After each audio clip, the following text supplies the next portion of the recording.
नमस्कार दोस्तों, एक बार आप सभी का फिर से स्वागत है हमारे चैनल जय हिंद पर।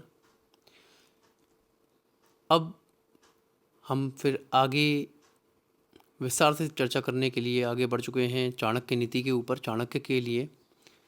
तो आइए शुरुआत करते हैं चर्चा की। कहते हैं, क्या कर रहे हो? कुछ तो पवित्र है, इन पर क्रोध करना अच्छा नहीं। जो कष्ट पहुँचाए उसे जीने का हक नहीं है, उसे नष्ट करना ही पुण्य है। लेकिन कुछ तो नष्ट नहीं होते, अवसर पाकर फिर फैल जाते हैं। नहीं, मैं ऐसा नहीं होने दूंगा। इसकी दोबारा होने की संभावनाओं को जलाकर राख कर दूंगा। शत्रु को निर्मूल करने पर विश्वास करता हूं मैं।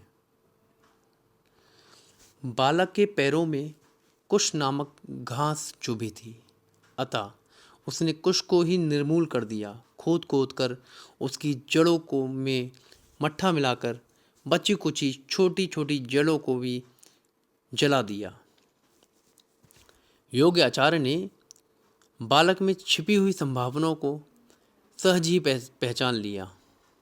ऐसा आत्मविश्वास और प्रबल इच्छा ही व्यक्तित्व को ऊंचाइयों पर पहुंचाती हैं। ऐसे में यदि जन संवेदना का पुट मिल जाए तो वह व्यक्ति इतिहास पुरुष बनता है। और ऐसा ही हुआ। लगभग 2000 वर्ष पूर्व भारत के इतिहास को जिस बालक ने एक स्वर्णिम मोड़ दिया, वही बालक बड़ा होकर चाणक्य बना। उसका असली नाम था विष्णुगुप्त। उसकी कूटनीतिक विलक्षणता की वजह से लोग उसे कौटिल्य भी कहते थे। अब घटना तब की है जब विश्व के मानचित्र पर कुछ ही देशों का कोई अता पता नहीं था, लेकिन भारत की सभ्यता और संस्कृति अपने पूर्ण यौवन पर थी। भारत धर्म दर्शन और आध्यात्म की ही नहीं, बल्कि राजनीतिक तथा अर्थशास्त्र जैसे विषयों को शिक्षा लेने के लिए भी विदेशों से विद्यार्थी भारत की भूमि पर आया करते थे। यहाँ तक्षशिला और नालंदा जैसी विश्वविद्यालय थे।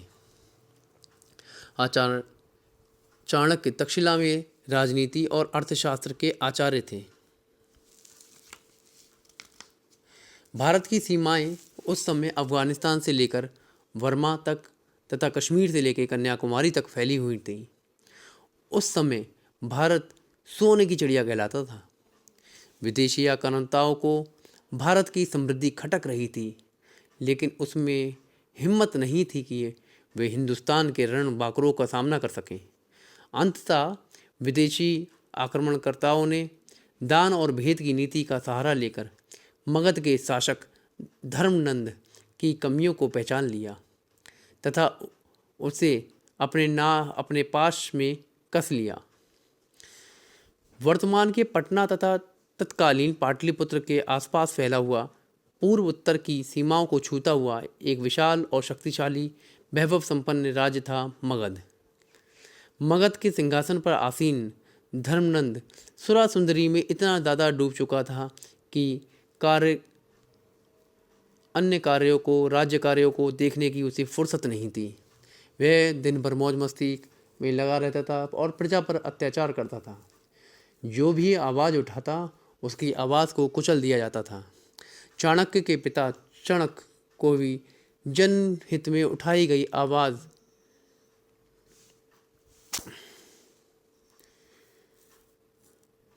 के लिए सजा मिली। उस महान आचार्य की मौत के उपरांत अनेक हृदय विदारक घटनाएं हुई, जो उनके पुत्र चाणक्य के हृदय में फांस की तरह चुभ गईं। एक दिन जब राज्यसभा में समूचे आर्यव्रत की स्थिति का विवेचन करते हुए चाणक्य ने राजा मगधराज धर्मनंद को उनके कर्तव्य का याद दिलाया, बोध कराया, तो धर्मनंद झुंझला गया। उसने चाणक्य को दरबार से धक्के मारकर निकाल फेंकने का आदेश दे दिया। सैनिकों ने चाणक्य को धक्के मारकर बाहर निकालने की जब कोशिश करी तो चाणक्य की शिखा खुल गई। यह चाणक्य का ही नहीं बल्कि देश की आवाज़ का भी अपमान था, जो अपने राजा के सामने अंधकार में विलीन होते हुए अपने भविष्य को बचाने की गुहार कर रही थी। उसी समय चाणक्य ने प्रतिज्ञा कर ली कि वह ये शिखा तभी बांधेगा जब नंद वंश का समूल नाश हो जाएगा।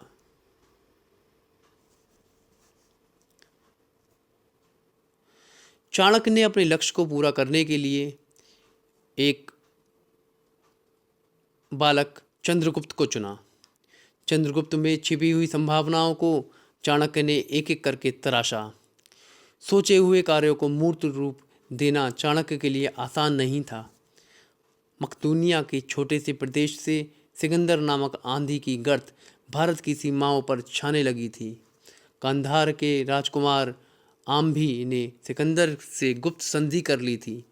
पर्वतेश्वर पोरस ने सिकंदर की सेनाओं का डटकर सामना किया था, लेकिन सिकंदर की रणनीति ने पासा पलट दिया।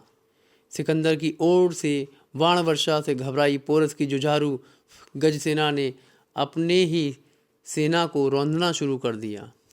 पोरस की हार हुई और उसे बंदी बना लिया गया। बाद में सिकंदर ने पोरस को उसकी वीरता से प्रसन्न होकर छोड़ भी दिया था।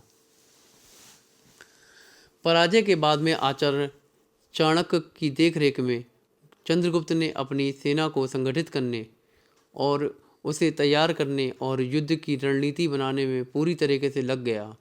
भारी भरकम शस्त्रों और शीर्ष शस्त्रों तथा कवचों आदि की जगह हल्के परंतु मजबूत हथियारों ने ले ली थी। शारीरिक शक्ति के साथ बुद्धि चातुर्य का भी प्रयोग किया गया। चाणक्य की कूटनीति ने इस स्थिति में अमोघ ब्रह्मास्त्र का काम किया। कौटिल्य ने साम दाम दंड भेद चारों नीतियों का प्रयोग किया और अपने लक्ष्य को प्राप्त किया। नंद वंश का नाश हुआ और चंद्रगुप्त ने मगध की बागडोर को संभाल लिया। सिकंदर ने सेनापति सेल्यूकस की बेटी हेलेन का चंद्रगुप्त के साथ में विवाह संपन्न कराया। धर्मनंद के प्रधान अमात्य राक्षस चंद्रगुप्त का महाआमत्य बना। एक बार फिर भारत बिखरते बिखरते बच गया। सिकंदर नामक आंधी शांत होकर वापस अपने देश चली गई। भारत की गरिमा विश्व के सामने फिर निखर कर सामने आई और चाणक्य उस निर्जन एकांत राजनीति के पूर्व ग्रंथों का अवगाहन कर उसमें अपने व्यक्तिगत अनुभव का पुट दिया और अर्थशास्त्र पर एक महत्वपूर्ण ग्रंथ लिखा, जिसे कौटिल्य अर्थशास्त्र के नाम से यह ग्रंथ जाना जाने लगा।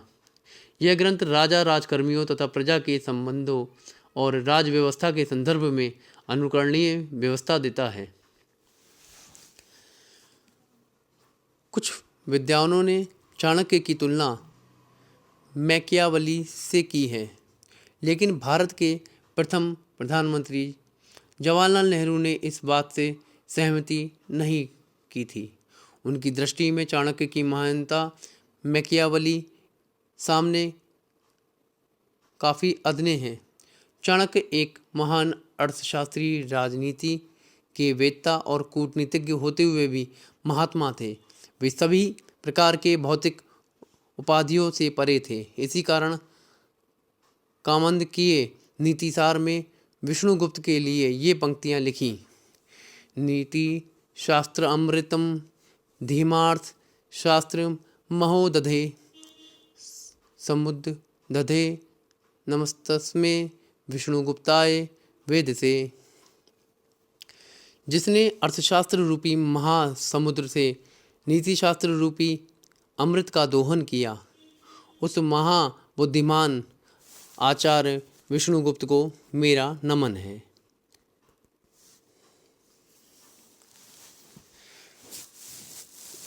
ये चाणक्य नीति का कुछ प्रस्तावना थी जिसको मैंने आपके समक्ष रखा है, और इसमें किसी भी प्रकार की यदि त्रुटि आपको लगती हो तो प्लीज़ आप सभी लोग कमेंट में लिखकर मुझे बता सकते हैं, और मेरे चैनल को लाइक शेयर और सब्सक्राइब भी कर सकते हैं, और अपने विचार ज़रूर व्यक्त कीजिएगा।